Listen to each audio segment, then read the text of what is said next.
Shout out to Neat Rap.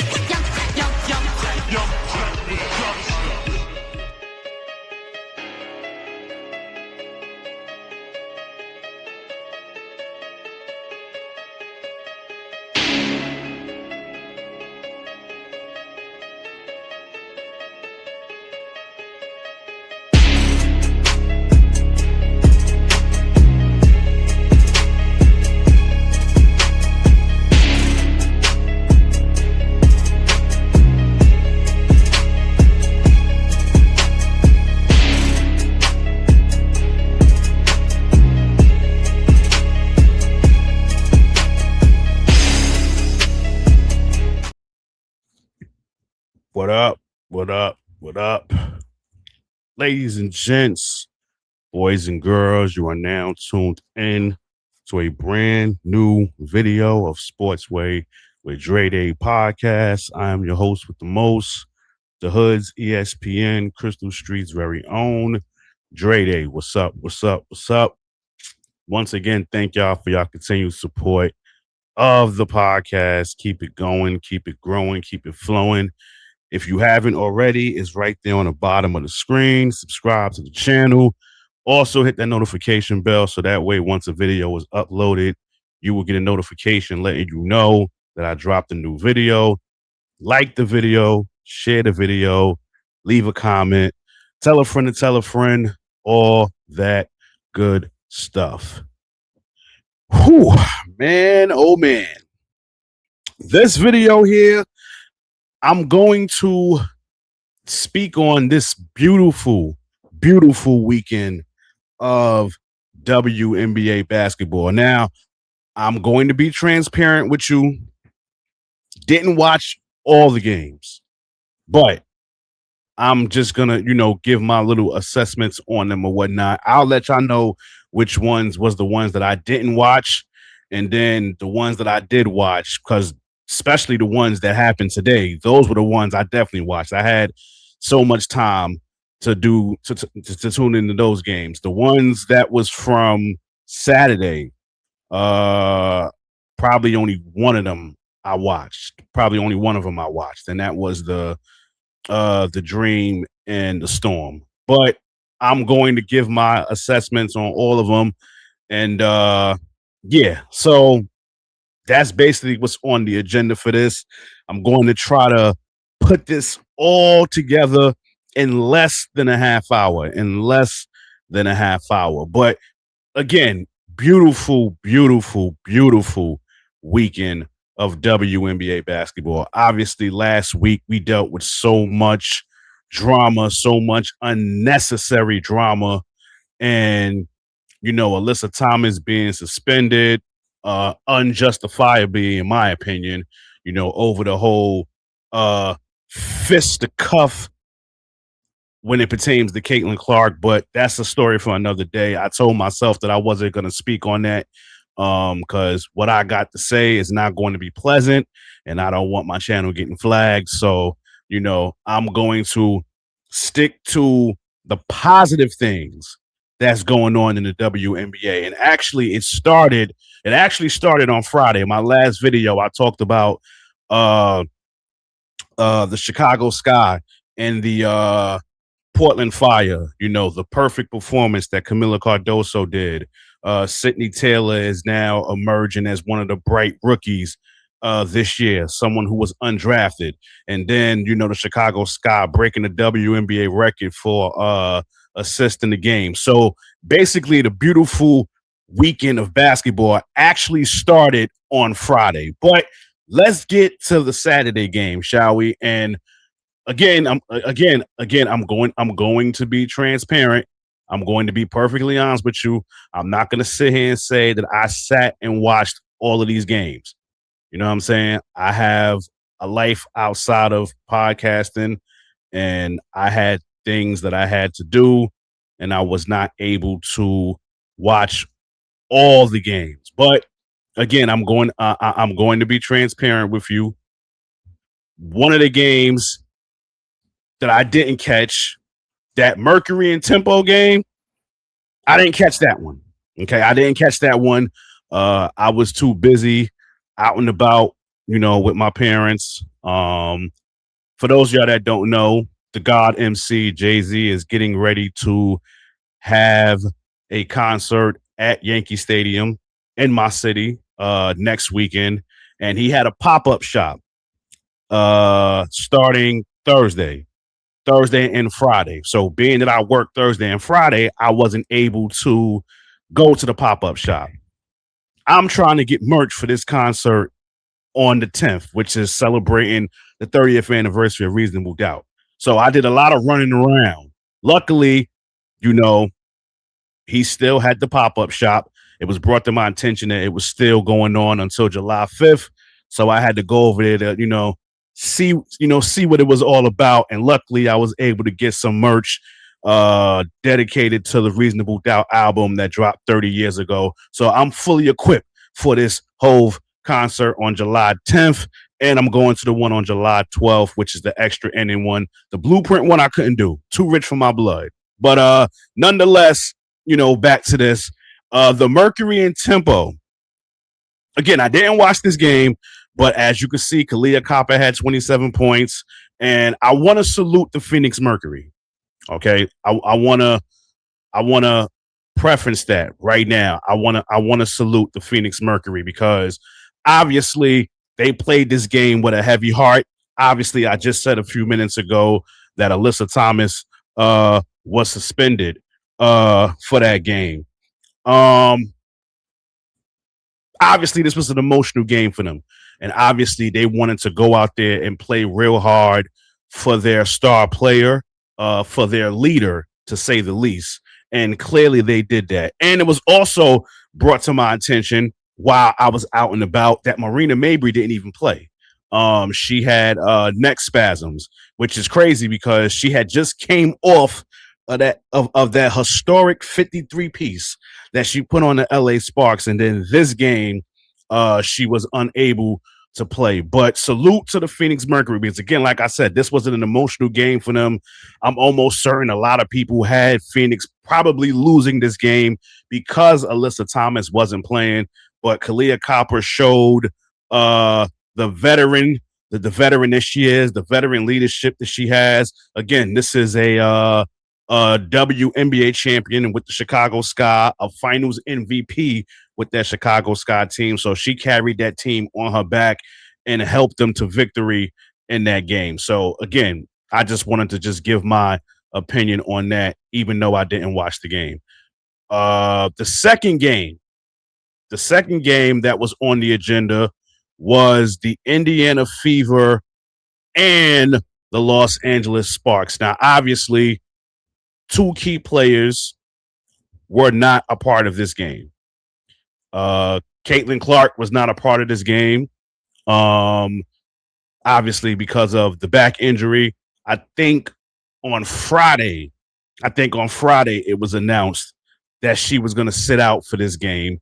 And then obviously for the Sparks, we already know Kelsey Plum is going to be out. They said that she was going to be out for about 4 weeks. I think it's something. I think she's dealing with a knee injury or something like that, or she re-aggravated an injury, and she's going to be out for about 4 weeks. And I'm not going to hold you. I watched half of this game. I want to say by close to halftime, I was basically done, right? Indiana basically controlled the game from the beginning. Obviously, you see Kelsey Mitchell have the 26 points. Ty Harris played great, who subbed, who was basically the starting point guard for the game, even though Caitlin Clark didn't play. Me personally, I thought Raven would get the start, being that she has shown more and her being the backup point guard. But I guess Stephanie White wanted to go with a veteran point guard to go up against that seasoned veteran backcourt of the Los Angeles Sparks with Erica Wheeler and Ray Burrell. So again, as you can see, Nneka Onwuemeka, Madam President, had 17 points, 7 rebounds. But again, like I said, the game was pretty much over in the second quarter. Like by the time halftime got there, I was basically done. Like I was basically finished. So I was like, you know what? Let me turn this off. There's no need to even watch anymore. Let me just sit back and let me get ready for this game, which was the Storm in the Dream. Me personally, I felt that this was going to be the game of the night. And man, oh man, was it not. Listen, I want to say this. Shot clock at 6. No, that's off the screen from Bob. Not me. Reese on the switch, the step back. Let's pop up, man. That should be getting on my nerves. But again, the Atlanta Dream are having problems right now. They're having growing pains right now. All right. They are currently on a 3-game losing streak. Okay. A 3-game losing streak. They lost 2 games to the Golden State Valkyries, back-to-back games. And then they lost to the Valkyries on Friday. And then right the next day on Saturday, they got to play this young, hungry Seattle Storm team. Now, again, do not let that record fool you. I get it. Seattle is 5-15. Do not let that record fool you. They, first of all, when they play the elite teams, they are going to give it their best.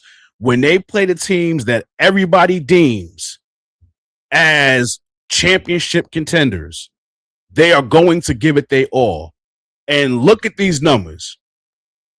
Like, our fam has arrived. Like, she had a block on Angel Reese yesterday where Angel Reese hit that floor and she stared her down. Like, I'm sitting there like, go ahead, girl, go ahead. Even though it was on my niece, but at the end of the day, this is basketball. And she's showing that she's arrived. Dominique Malunga did her thing in this game. Natisha Hydeman, I love the addition of Natisha Hydeman on this team. When she decided to go there in free agency, I was okay with it. And then you add in Flau'jae Johnson with her numbers, 24 points, 11 rebounds. 11 rebounds. Her little scrawny self getting 11 rebounds, tying up with Dominique Malunga. Now, again, this Seattle team is young. They are rugged. All they need is some. I honestly think they need a little more leadership. A little more leadership. I don't want to be critical of the coach. I don't. But this Seattle team, obviously, you know, they was dealing with some growing pains at the start of this season. Dominique Malunga missed a couple of games to start this season. So can you contest that to them having this slow start? I would like to think so.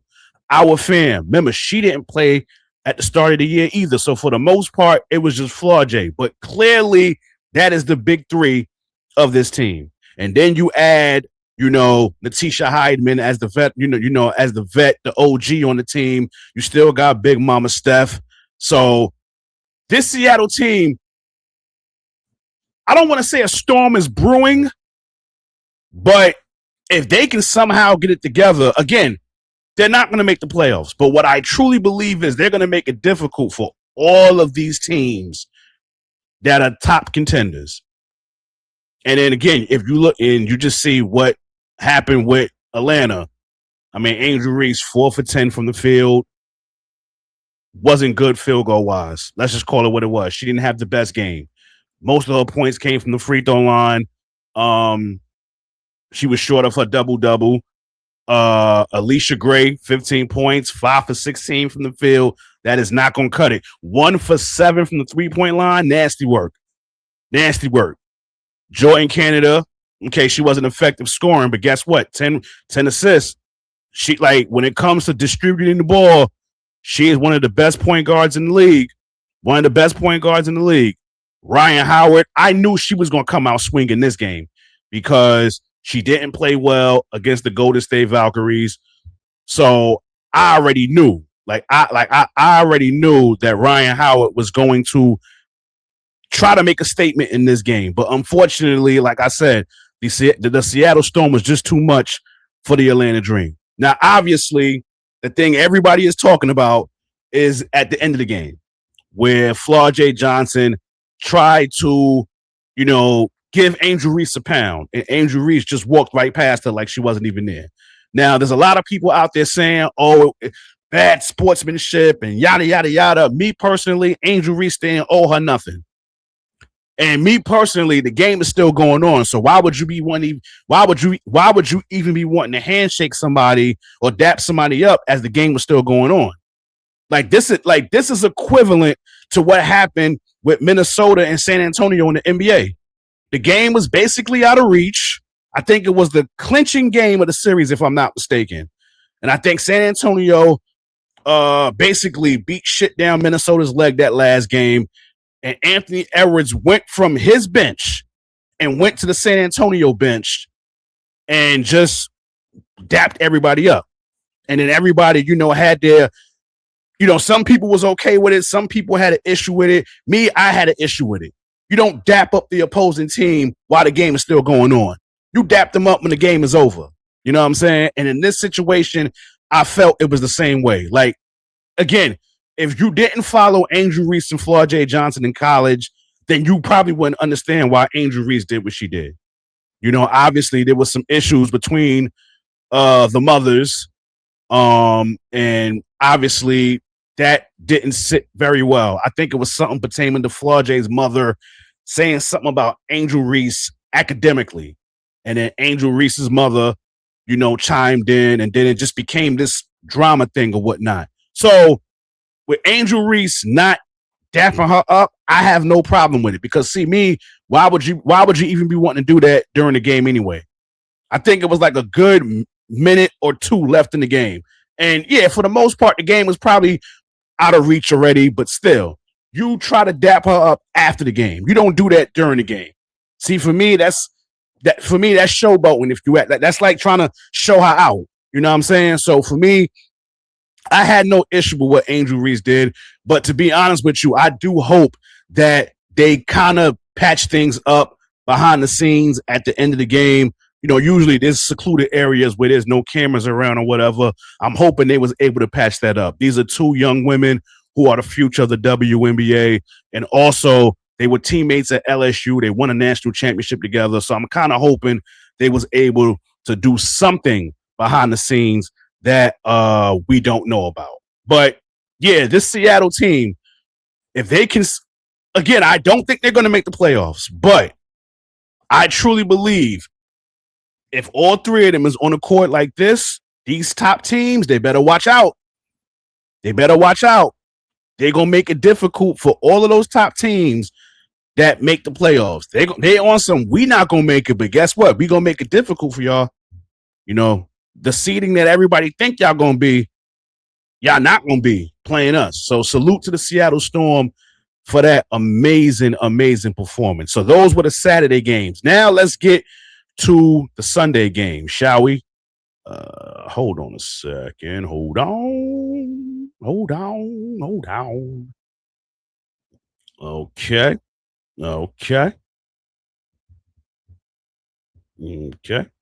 Let's move that out the way. And now let's get to the... No! Tired of these damn ads. Leave me alone. Okay, here we go. Now, it was 4 games today. 3 of the 4 I watched. And the one that I didn't watch, I wish I did watch because that was basically, obviously, the best game of the weekend. Lynx and Wings. I was watching this game as I was fixing up my room, changing my curtains, throwing my winter stuff in my suitcase, put my summer stuff in my dresser and things of that nature. This was a very, very entertaining game. Very entertaining game. I mean, for the most part, Minnesota had the game from beginning to end, but Dallas just kept on fighting. They just kept on fighting. Olivia Miles, I cannot express enough how much this young lady has impressed me. Been a hero of this game. Even I am tired of weekend ads popping up. God damn it! But listen, Olivia Miles. I know a few weeks ago I said that she was one of the best passers in the league. I would say her and Chelsea Gray is damn near neck and neck. But I'm going to give Chelsea Gray the edge because she's the OG and she's the proven winner. But Olivia Miles is knocking on that door because some of these passes that she was making in this game, you want to talk about thread the needle. She was threading the needle a lot in this game. A lot in this game. Shout out to Kayla McBuckets because in that first half, she couldn't miss from the three-point line. So salute to her. Courtney Williams played okay. I'm not going to say that she played fantastic. Again, 1 for 5 from the three-point line, 5 for 16 from the field. But Natasha Howard continues to impress, continues to show that rejuvenation that she has been doing since she's been back in a Minnesota Lynx uniform. Listen, Nia Coffey is underrated. She's super underrated. She's criminally underrated. Don't let the box score fool you. 9 points, 8 rebounds. You look at that and say, that ain't much. Actually, it is. Whether it's on defense, crashing the boards, making it difficult for Dallas to get layups or whatnot, Nia Coffey is very underrated on this team. Obviously, we know all the attention is going to go to Olivia Miles, Natasha Howard, Kayla McBride, and Courtney Williams. And then again, she's doing all of this while Queen Fee is injured. And look at that record on the road. They're 9-1. They're 9-1 on the road. Now, I know the season is still young, but if they got a winning record on the road, if their record is better on the road than it is at home, do you even want to get that number 1 seed, or do you want to get number 2 just in case you meet number 1 in the finals and then you got to start on the road? That's just something to think about because, listen, when the Patriots went up against Denver, I said if I was the Patriots, I'd rather have the number 2 seed because we didn't lose on the road all season. So fuck getting number 1. Let's get number 2. So that way, if we play Denver, we can go to their house and beat them. And that's exactly what they did. But look, Dallas, Paige, love me some Paige Beckers. Okay. AZ Fudd is coming around. Obviously, as you can see, she had the most shots in this game. Shot badly, though. 8 for 23. That is not good at all. But she still had 21 points, but 8 for 23. That's not good. That's not good at all. And I'm going to say it. I am going to say it. And I hope people do not criticize me for saying this, but this is something that I have been feeling for about a week now. I think it's time for Dallas to get rid of Enrique. I think after this season, I think for the 2027 season, they got to find a way to trade her. She's too inconsistent with the Dallas Wings. She just is. She's too inconsistent. She's having too many games where she's been a non-factor. And again, I knew this was going to happen. Like, we seen some of this happen last year. And then when Dallas had the number 1 pick, I'm like, okay, if Dallas got the number 1 pick, then you really don't need her now. Because obviously we knew who they was going after. They was going after AZ Fudd. So it was like, you really don't need Enrique. Now, she's had her moments this year where she's, did some shit. But for the most part, it's more inconsistent than consistent. So in my honest opinion, I think next season they got to do what they got to do to try to trade her. I get she just got that new contract, so it might be difficult, but they got to find a way to get her out of that Dallas Wings uniform because obviously this 3-guard thing that they're trying to do, it's not working. It's not working. So the front office in Dallas, I think, what is it? Corey Miller, I think that's his name. He used to be the coach for the Connecticutsun. He's somewhere in the front office. Yeah, they got to try to they got to try to break ties with Enrique because it's just not working in my opinion. Okay, this game, I'm not gonna hold you. I didn't watch, but I do want to salute the Portland Fire and the Washington Mystics. Okay, I want to salute both teams for overtimes. Four overtimes. That's the first time in the history of the W where a game went to 4 overtimes. It's unfortunate that a team has to lose, but salute to the Washington Mystics for thugging it out. You see the score, 124, 123. Carla late, 32 points, 6 rebounds, 9 assists. Just amazing numbers. Baby Bird. Baby Sue Bird is what they call her. And I think I said this in my last video. She kind of do resemble her. I'm not going to hold you. She kind of do resemble Sue Bird. I'm not going to hold you. I'm not going to hold you at all. She definitely resembles Sue Bird.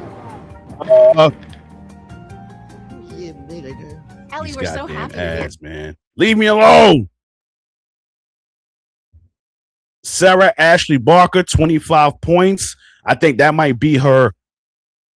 It might be her career high, if I'm not mistaken. Megan Gustafson, who used to play for the Aces, 20 points. I love these two because they're actually helping me with my fantasy team. Bridget Carlton helped get the game into one of these overtimes. I saw a clip where she had hit a shot that led the game into one of the overtimes. But again, salute to the Washington Mystics. Sonia Citron, oh my God. 32 points, 13 for 14 from the free throw line. 8 turnovers. Not good, baby girl. Not good. If I'm going to sit here and criticize somebody else for their amount of turnovers, I got to do the same for you. I gotta be objective. I can't be biased and not say anything to you about your turnovers. Because if this was somebody else, I definitely would have ripped her apart. But you got 8 turnovers. That's not good. So hopefully you better that your next game. 9 for 20, not good. 1 for 7 from the 3, not good. Kiki Arafin has been killing it since she's been back from injury. Shakira Austin, love me some Shakira Austin. Michelle, hopefully I said her name right, 30 points. I'm actually mad because I actually took her off my fantasy team because the 3 games prior to this, she wasn't playing well. So I dropped her off one of my fantasy teams. And then this game, she decides to have 30 points. Ain't that a blimp? But yeah, salute to both of these teams. 4 overtimes, like that's just amazing. Just amazing. I don't know their next games, but hopefully they got some time off because yeah, 4 overtimes. That's just amazing, man. Salute to them. Leave me alone. Aces and Sky. Yes, I watched this game. And I didn't even know it was in the United Center. Like, I didn't know until tip-off. And that's beautiful because, the arena that they usually play in is the Wintrust Arena. So the fact that they was able to move it to the United Center lets me know that they really want to see Asia Wilson. They really want to see the Aces. Like, they sold out so much that they had to move that game to the United Center where the Chicago Bulls play. And I'm not going to hold you. First quarter, beautiful basketball. I mean, it was so much offense. Like, both teams had 31 points. 1 minute, Chicago scores. Next possession, Aces score. Next possession, Sky scores. Next possession, Aces score. So, yeah, I definitely enjoyed this game. I was definitely sitting there just soaking this game in. These ads is getting on my goddamn nerve, man. But it was good to see Kennedy Carter back in the lineup after missing, I forgot exactly how many games she missed. I think it was about 5 or 6 games that she missed. It was good to see her back out there. She played 16 minutes, 11 points, pardon herself. Jackie Young, the silent assassin, Jay Young. Killing it. Distributing the ball and dropping buckets. 4 for 6 from the three-point line. Chelsea Gray is the point guard. Again, what else can I say about her? Asia Wilson, obviously the front runner right now for MVP. 30 points, 15 rebounds. She did have a scare in the fourth quarter. She went up for a rebound and she, turned her ankle. And listen, the whole building went silent. The whole building went silent when she fell. And then when she got up and walked it off, the crowd was just yelling like crazy. And then she goes to the locker room, comes back, and as she's running back to the bench, the crowd was just cheering like crazy. Like you would think she was playing for Chicago. And that had me thinking, like, see, even Chicago knows who's the best player in the league. Even Chicago knows who's the face of the league. Contrary to what anybody else thinks, we know that Asia Wilson is the face of the league. Lisa Leslie even said it herself, during the pregame with I want to believe Renee Montgomery. I totally forgot what the other lady's name is, pardon self, but even the great Lisa Leslie said that Asia Wilson is the face of the league. Again, Camila Cardoso, 10 for 15, coming off of that perfect 13 for 13 game, 8 rebounds. Azara Stevens, 24 points. She did her thing in this game. She's been struggling from the three, but she hit 3 out of 6 tonight. Well, today. Sydney Taylor, 14 points, 6 for 13 from the field. Basically, they was the only 3 that did anything. Well, Elizabeth Williams, she did all right as well. Skylar Diggins, I honestly don't know what's going on with her. I love me some Skylar Diggins, but I really don't know. Like, she's like these last few games, she's been getting lost in the shuffle. 1 for 5 from the free throw line. I'm sitting there watching the game like, yo, Skylar, this ain't you. Like, yo, what's going on? Like, yo, what's really, really going on with you? But yes, the Aces 14-5, 9-2 on the road. Chicago 6-13, 3-7 at home. So, yeah. And then we get to this last game. And listen, I'm not even going to hold you. Not going to hold you at all.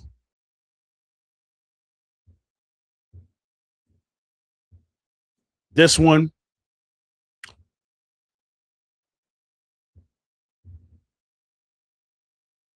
you already see the score. 76-67. Y'all going to see me for this one. As a Liberty fan, I am disgusted with what I'm seeing right now. Very disgusted.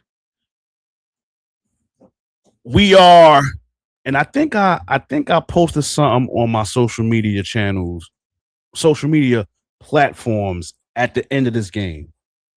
Hold on a second. Let me see what I wrote. Because I was so disgusted. We are about to lose 4 of our last 5 games and 1-3 on this West Coast trip. And the Commissioner Cup is Tuesday with a $500,000 on the damn line against the Aces.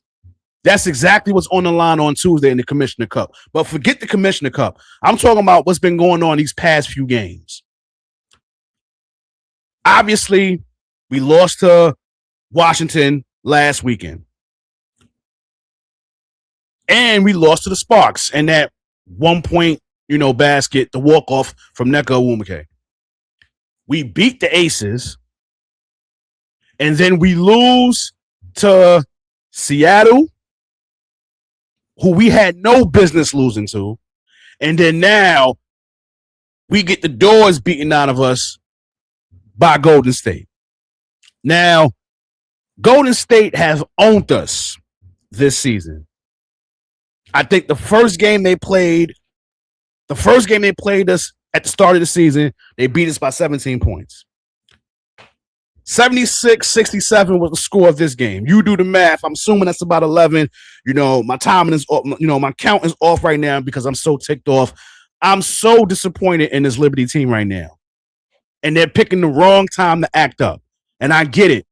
So many lineups have changed. Sato is back in concussion protocol.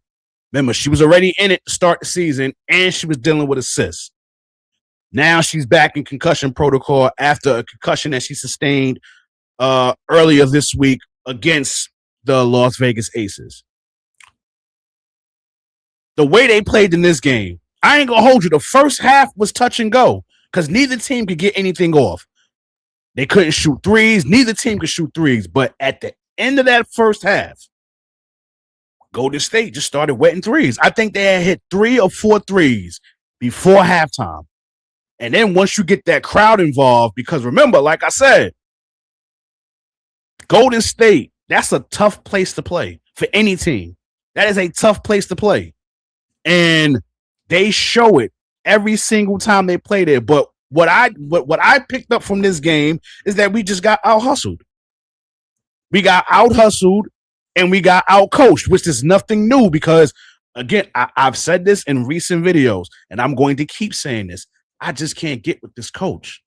I can't. I'm sorry. I'm sorry. I can't fuck with Chris DeMarco. I just can't do it. I get that they honored him, before the game because, he spent all these years with the Warriors and he won those championships. That shit don't mean nothing to me, man. It's WNBA. That shit don't mean nothing to me, bro. And I'm going to keep saying this and I'm going to keep standing on this. Y'all going to hate me for keep saying this. Teresa Weatherspoon should be our coach, not him. I'm going to keep saying that. I'm going to keep beating the doors down when it comes to that. But yeah, like this game, I was just totally disgusted with this game. Very much. Totally disgusted with this game. Listen, Stewie 4 for 11. John Quell was the only one that actually really, really, really balled out. 21 points. Sabrina, boo. Come on. 3 for 10. 3 for 10. Was you hungover because your high school named the gym after you? Was you still hungover from being home? Because you were from that area. So a lot of family and friends was there. Was you hungover from spending time with your family and friends? What's up? Astier didn't have a great game. Again, nobody had a great game on this team, probably except John Quell. And Stewie to a degree. And listen, I said this about Enrique. So now I got to say this about somebody on the Liberty. And this player I love very much. Lainey Hamilton, I think it might be time for her to go. I think after this year, I think she's done with the Liberty. I think after this year, she's done. Like she's already injury prone. And then watching this game, like I can't even tell you how many times she got eyed. I can't tell you how many times she got eyed, whether it was Tiffany Hayes, whether it was Gabby Williams, whether it was Kayla Thornton. Like she was getting her eyes rung on a lot of times in this game. This game was, this game was disgusting to watch. And again, Gabby and Veronica, they didn't even have the best game. Like Gabby Williams, I don't think she scored in the first half, if I'm not mistaken. And if she did, it was literally at the end. Because I remember posting something on my socials like, yo, Gabby, you ain't scored nothing yet? What's up with that? And then 2 minutes later, she go to the free throw line and knock down 2 free throws. So she didn't even. That's what makes this loss even more disappointing. Because the two leaders, you can say, the 2 leaders of Golden State didn't even play their best, and we still lost. Gabby Williams had 7 points. Veronica Burton had 8 points. So their 2 best players equaled for a total of 15 points and we lose, it's not good. It's not good. Charles killed off the bench, though. Caitlin Chin, I'm so happy for her. So happy for her. Because when she came out of UConn, nobody really thought that she would pan out in the W. But right now, she's doing that. So I couldn't be more happy for her. But yeah, my Liberty, man, like, we got to get it together. We got to get it together. And then we got the Commissioner Cup on Tuesday. Granted, it's back at the crib. Who knows? Maybe they was just tired of this West Coast trip. But listen, the Aces remember what happened last week. So you don't think they're going to want some get back, especially when it's a $500,000 on the line? Because that's what's on the line in this Commissioner Cup. Whoever wins gets a $500,000. The team that wins gets a $500,000. Now, if I didn't have to work, I was going to be in the building for that game. But I got to work, so I won't be able to go. But yeah, but listen, across the board, this whole weekend, amazing basketball. Just amazing, amazing basketball. And this is the beauty of being a WNBA fan, because it's not that often where you get a weekend where damn near almost every game or the majority of the games were amazing. Because again, I was transparent with y'all. There were some games I didn't watch, but I still want to give my opinion on them anyway. You get me? But to have a decent amount of games be that good, that 4 overtime game. Yo, listen, first take. Y'all better speak on that game. Stephen A., you better find a way to talk about that game. 4 overtimes. Give the ladies give these ladies their flowers, bro. Give the ladies give the lady their flowers, man. 4 overtimes. Never was done before. Get Andrea Carter on. Get Shania Wumake on. And let them speak about that game. Because if this was somebody else that played in that game, I guarantee you'll talk about it. So give these women their flowers. Because it's very well deserving. But I gotta go. It's time to bounce. I said I was trying to do this in little under a half hour. Obviously, I went over that. So if your attention span is low, I apologize. But again, thank y'all for y'all continued support of the podcast. Keep it going, keep it growing, keep it flowing. If you haven't already, it's right there on the bottom of the screen. Subscribe to the channel. Also hit that notification bell so that way once a video is uploaded, you will get a notification letting you know I dropped a new video. Like the video, share the video, leave a comment. Tell a friend to tell a friend, all that good stuff. In closing, y'all know how this goes. This has been another video of Sports Break with Dray podcast. Hope everybody had a blessed weekend. Back to work tomorrow, but catch y'all on the flip side. God bless. Peace and love. Your boy is out of here.